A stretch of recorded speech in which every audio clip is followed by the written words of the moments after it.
Banyaknya bus-bus besar masuk ke Bali dinilai menambah kemacetan utamanya di jalur pariwisata.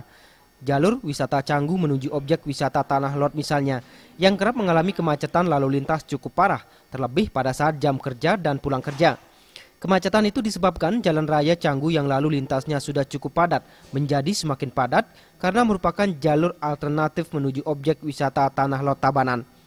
Kreditnya lalu lintas diperparah lagi dengan banyaknya lalu lalang kendaraan pariwisata, khususnya bus-bus besar yang mengambil sebagian besar badan jalan sehingga menambah kemacetan lintasan tersebut.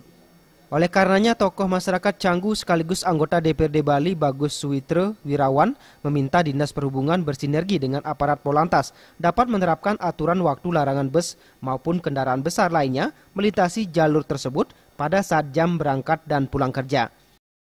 Canggu, karena pariwisata banyak sekali melintasi daerah Canggu ke Tanah Lot, ya ini perlu coba dikaji. Cobalah di jam-jam tertentu, barangkali sore dari jam 4 barangkali sampai jam 8 malam, tidak boleh bus-bus besar itu lewat, artinya yang kapasitasnya lebih dari 16 seat, jangan melewati jalan raya Canggu.